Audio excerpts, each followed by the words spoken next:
Ayan ang mga paps, naikabit na nga namin yung bagong bulb, saka bagong bulb seal. Ayan. Ito na. Tapos, nag-grinding compound nga kami noon sa isang naputol ko ng may tama. Pero okay na siya, tapos na. Ayan. Ang problema namin, ito. Hindi pa namin nahihigpitan na putol na dito.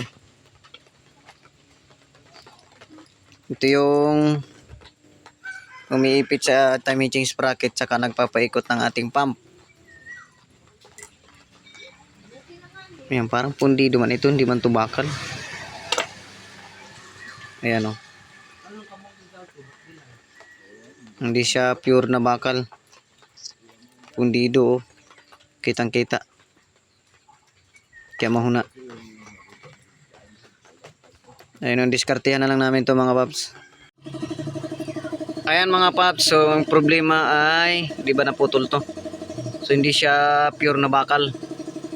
Pundido lang, di pa namin inihigpitan na putol na. To mas maganda yung naputol ng ina-assemble pa lang kaysa maputol siya nakakabit. Delikado. Ngayon gumawa tayo ng pamalit. Ayan, mas matibay yan. Ayan.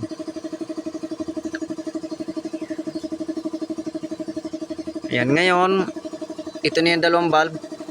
Nag-umpisa kami mag-check ng leaking, mga leakage. Kung ang may problema kasi diyan, ito talaga malaki, tama. Pero na-grinding compound na namin yan. Mas magandang tingnan kasi lubog. Fix na fix. Yan, bago yung apat na valve, so check namin kung may mag-leak. Malalaman yan dito. Sa butas at saka sa exhaust kung may lalabas na. Ayan. Mukhang goods naman. Ayan o, wala. Okay. Kabila. Check.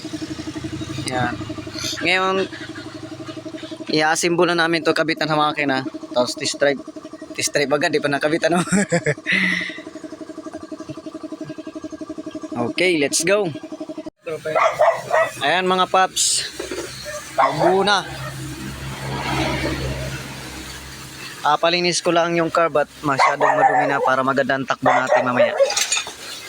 Tapos tune up tayo, tune up. Flat screw. Ito. Ano? Okay, update lang mga mamaya mga paps. Patakbuhin natin to kahit wala pang clearings. Okay. Tapos papakita sa kayo itong DIY na gumagana mamaya para sa pump. Okay, let's go. Ayan mga paps, totoo nga pala yung sinabi nung may-ari na timing. Kasi pag baklas namin, ito nasa gitna. Pag baklas namin, kasi ito kasi pag nasa gitna, tukod itong taas. So ito nga yung nasira. So tama nga yung sinabi ng may-ari na timing ang problema. Ngayon in-adjust natin dito, ito yung kulang pa nga. Yung adjust dapat sagad pa kunti kasi lamang sa kabila gawa ng kulang. Maisod pa sana to ng kunti. Wala na, sagad na. Yun ang dahilan itong timing, itong apat na to. Ay itong tatlo gumalaw. Pumunta sa gitna itong alin bolt. Kaya tumuko ditong taas. Delikado yung gantong timing chain sprocket. Okay. Assemble ulit. Ayan mga paps, check natin yung ating ginawang DIY. So goods siya, tingnan mo. Sumasama yung ating coolant pump. So okay. Assemble na tayo ng pump cap. Okay. Goods naman, isa pang sipa. Ayan. Okay.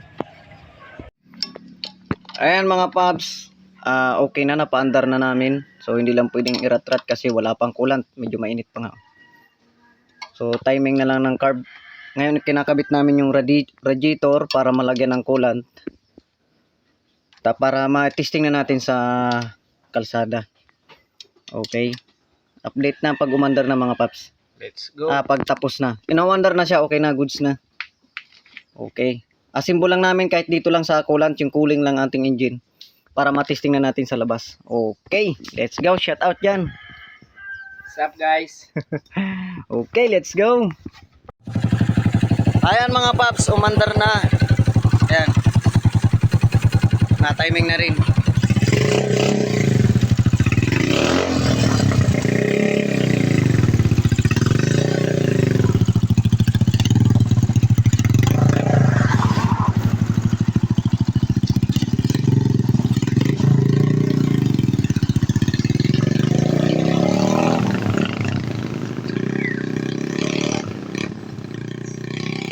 Goods na. Ayan na mga paps. Ayan.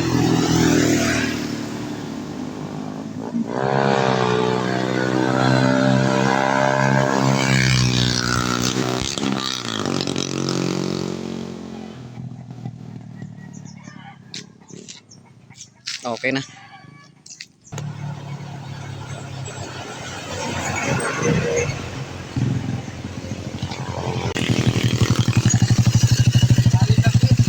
Malalim. Nagalaw ba ganyan? Adjustin pa.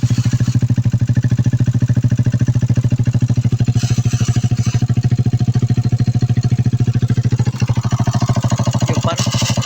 Ay. Yung problema, laglag na rin pala ang pan ito. Hindi na naikot. Bitaw.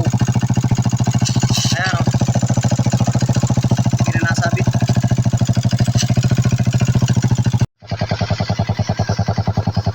Ayan mga paps, goods na, okay na.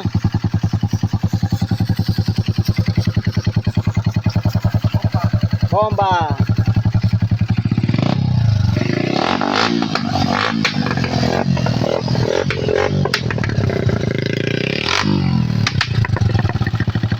Yung center stand niya pre, okay na. Angat na yung dulong niya, no? Naikot na. Oh. Goods na. Pwede mo nang kunin dito. Okay, salamat sa tiwala mga babs.